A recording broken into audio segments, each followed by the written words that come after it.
Sego sego guego. Ande wanant stohare on. So today we're going to be lying some corn. So we're going to be lying the corn according to a really simple recipe that I found. This is only the third time I've done this, so I don't really know what I'm doing, but it works. So we're going to start by just taking the corn off of the cob. This is Six Nations white corn, which I saved from my garden last year. This bowl has got a little bit over a liter. Now we're ready to start lying. So I got a pot of boiling water here. In order to make the lye to the right strength, we're going to put a handful of corn into the pot. Then we're going to add wood ash a little bit at a time, give it a stir, and have a look at the corn. When you've got enough ash, the corn will change color in a kind of dramatic way. These are just fireplace ashes that I've run through a sieve in order to get out the bits of charcoal and all the rusty nails. The ashes are going to affect the taste a little bit, so some people have preferences for what type of ash should be used. Apparently pine and walnut give a bad taste, hickory and juniper give a good taste, and poplar gives no taste. But that's just what I've read, I don't really know what I'm talking about. We need a little bit more ash here, so I'm going to add another half cup, give it a stir, and hopefully you can see that the corn has started to turn orange. The lye has reached such a concentration that there's some sort of weird chemical thing affecting the hull of the corn. Here I've put some fresh corn for contrast. You can see white, orange. This tells me that the lye is strong enough, so let's just go ahead and add all the rest of the corn. The rest of the process is pretty simple. You just keep it boiling, keep it topped up with boiling water every now and again, give it a stir every 15 minutes or so. The big question is when to stop. My recipe said it should go back to its original color. You can see here it's lost the orange, it's turned sort of yellowish. A metric I devised for figuring out when it's done, which might be a little bit of overkill, is to take a single kernel, cool it off under the tap, then bite it in half and look at the inside. You can see that part of the corn has changed character. It's gone kind of translucent, whereas another part is still all starchy and white. I repeated this until the corn kernels were of uniform character. I don't know if this is a good metric, but it's the one that I used. A third potential metric is that the skins have started to dissolve to the point where they're kind of peeling off of their own volition. Eventually I decided the corn was done, so I'd take it to the sink and wash it. The boiling took about 2.5 hours or so.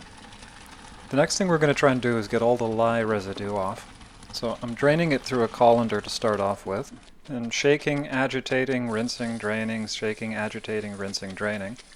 I'm trying to get them clean of all of the lye and ash residue, but I'm also trying to get the hulls off whenever they want to come off. So I'm just scraping them against the sides of the colander.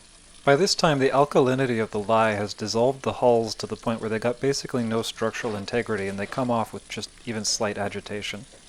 I'm using a colander for this because it's what I have. It's not ideal. People who do this often have purpose-built wooden washing baskets. Just the right amount of coarseness for separating the hulls. Once I'm satisfied there, I just fill another pot with water to get even more ash out and just strain them once again. More rinsing and stirring until eventually the water comes away clear. And there we have our finished lied corn. I'm reasonably happy with how this turned out. It looks pretty good. Ideally you'd cook something with it right away, but I'm not in a position where I can do that, so I'm just going to pack it in the freezer for a couple of days until I'm ready to use it. You could also dehydrate it for long-term storage, but the freezer's easier. So here you have it, a bowl of lied corn. So if you've never tried lied corn before, hominy before, it's got a completely different flavor from like sweet corn or whatever the heck.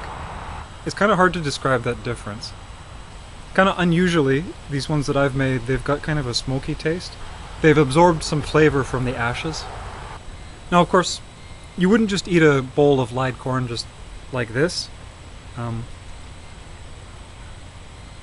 They don't taste bad, but they're a little bit bland. You'd use lied corn as an ingredient. Most people put it in soup, but you can use it in any number of ways in dishes both sweet and savory. You can kind of think of it like white rice.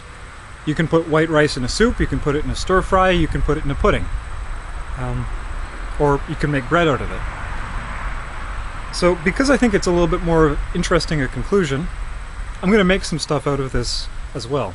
I'm going to make a pot of corn soup, and I'm going to make some cornbread to go along with it. So because we've got the corn already prepared, the first step of making corn soup is to prepare the beans. So I just got a little bowl of kidney beans. I'm just going to fill them with some water and leave them to soak overnight. This will rehydrate them, but it'll also help leach some of the nastiness. Beans have got a lot of toxins and indigestible things, so we want to drain the juice away. We're also going to cook the beans separately from the rest of the soup. We want to get out all the toxins and indigestibles, all the stuff that makes beans gassy. We don't want that going into our soup. While we've got that going, we're going to get started on our soup stock. Just throw some bones in some water with a bit of vinegar, let them boil away.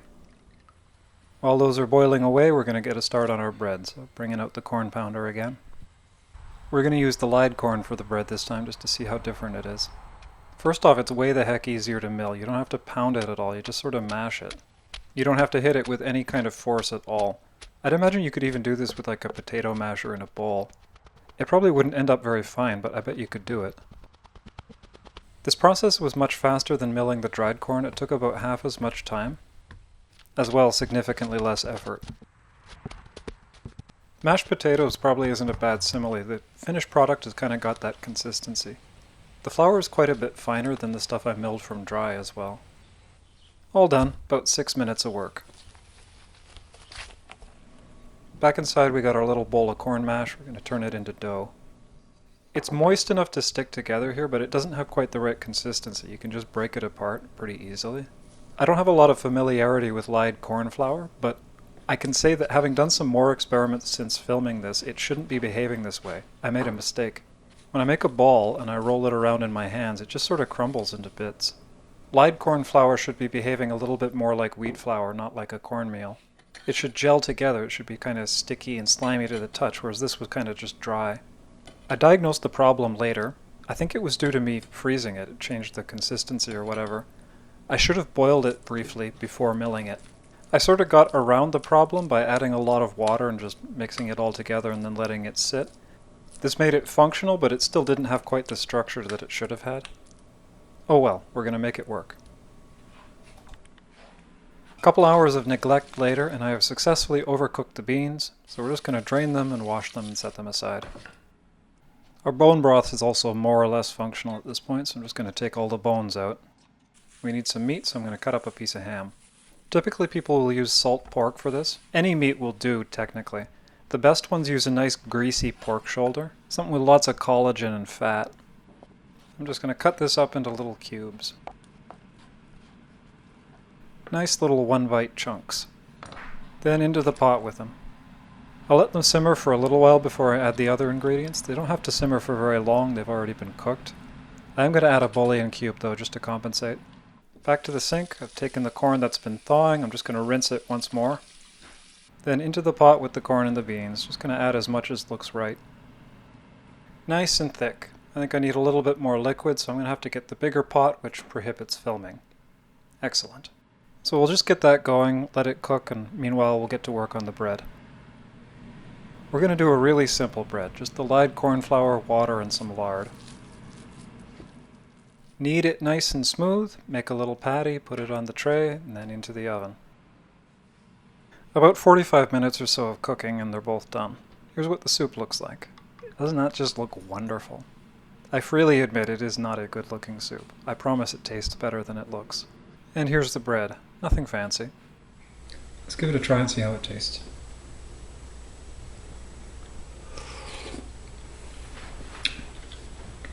That's pretty good. Not bad at all. I could have made the stock a little bit thicker, but not too bad. And this is the first batch I've done using my own homemade corn. Typically we just buy the lied corn from somebody we know. It's not bad at all. A little bit overcooked. I overcooked the corn and the beans and they're a little bit soft, but pretty darn good. This soup, corn soup, this is our local Haudenosaunee delicacy. Corn soup is to us what I suppose like spaghetti and meatballs is to Italians. Every family's got their own special, slightly different way of making this. Everybody's in competition for whose mom makes the best corn soup. Every community event, every party has got a pot of corn soup on the stove. And there's a meme that you can judge the quality of the party by the quality of the corn soup they're serving. I suppose I should describe the flavor. Now I will freely admit, right, first off the bat, this is not an appealing looking soup. It is not an appetizing looking soup, but it's very tasty. The flavor is complex but not loud. I suppose like one way to describe it is like it's kind of comfort food flavor. Now part of that's like the cultural associations I have with it, but I kind of think that's just how it is. So another thing to say about corn soup is that you got to say it right. It's not corn soup, it's corn soup. You say it with a single word. Corn soup is that stuff that white people make with like sweet corn and whatever. This is corn soup. The Mohawk word for it is onostokwa. I'm not sure what that breaks down to. It's got corn in there, but I'm not sure what the last part of it is. Onoste. And something that people say about corn soup is that it's good medicine. Now, ordinarily I got no kind of patience for that sort of woo spiritual flake stuff, but this stuff I think it's meant to be taken literally. At its root, it's kind of bone broth. Then it's got bits and pieces of meat. It's got lied corn. It's got beans. This is really heavy protein soup. So whenever somebody gets injured, like they break their leg or sprain their ankle or something like that, some family member will say, "Oh, I'll bring you a pot of corn soup. That'll fix you up in no time." This is everything that a body needs for repairs. I suppose it would also be pretty good, like athlete food. Sort of as a counter to that, I think you could also get kind of fat eating this all the time. It's got a lot of, it's rich. It's high protein, high carb, high fat. Just delightful. Let's try the bread to go with it. So this is, I'd say pretty much historically accurate, not particularly well made, but let's see. Not bad, not the most interesting. It kind of tastes like the shell of an empanada. It could do with salt. Everything could do with salt. This would be much better if I'd made it with like salted butter rather than animal fat. Let's see how it is with the soup.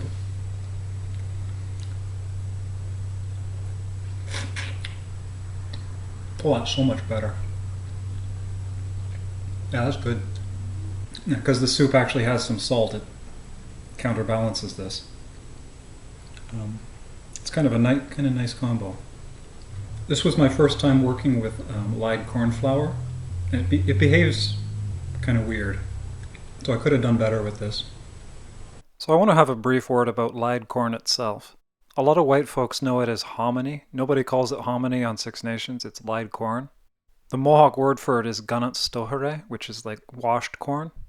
The lye does a number of things to it. The scientific term for what it does is called nixtamalization, which I think is an Aztec word or something. There's at least 3 things that happen to the corn throughout this process. One is that the hull dissolves and comes off, so the corn is just easier to process. The hull is the sort of thing your stomach has trouble with. Another thing is that it alters the structure of the corn itself, making it taste and behave differently. Changes the structure of the proteins. The third thing is that it changes the bioavailability of certain nutrients within it. I think it was like B12 or something, as well as certain proteins that you can't access otherwise. There's a fourth thing that only occurs in lied corn that's been treated with wood ash, in that I think it absorbed potassium from the wood ash, probably a little bit of iron from the cooking pot as well. Just a healthier way to eat corn all around. I hope you found this interesting. Thank you.